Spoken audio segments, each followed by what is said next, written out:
Now, Israeli Prime Minister Benjamin Netanyahu has declared tomorrow a day of mourning there in Israel. This follows a stampede at a religious festival that killed at least 45 people.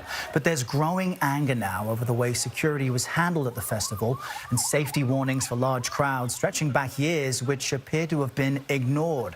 Our Ian Lee is in our London bureau with more on this. Ian, good morning. Good morning, Errol. We have learned from Israeli officials that at least 4 Americans were among those killed and injured.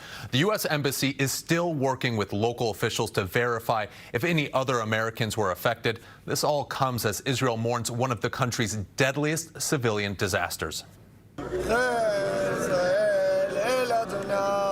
There were prayers and tears as families buried their loved ones.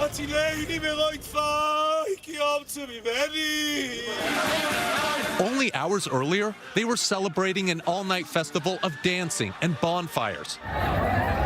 This video captures the moments before the deadly stampede. A narrow walkway where a huge crowd of ultra-Orthodox Jews were heading for the exit. Men began to slip, and the chaos did the rest. Paramedics and police struggled to pull survivors to safety. Just you heard a lot of people screaming and a lot of people trying to run to see what it was, and then they started carrying bodies out on stretchers. This young man describes being pinned under several people. It's a miracle I survived, he says, but the night keeps replaying in my head. In the aftermath, personal items still littered the ground. Mourners gathered to search for their loved ones' belongings and answers. Some are blaming the police, saying they blocked off an important side street, causing a deadly traffic jam. About 100,000 people had gathered for the annual celebration honoring a second-century rabbi and mystic believed to be buried in northern Israel.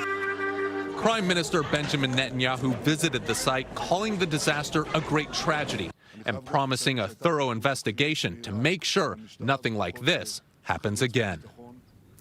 Prime Minister Netanyahu also said he spoke with President Biden yesterday, who expressed his condolences and sorrow over what had happened. Dana?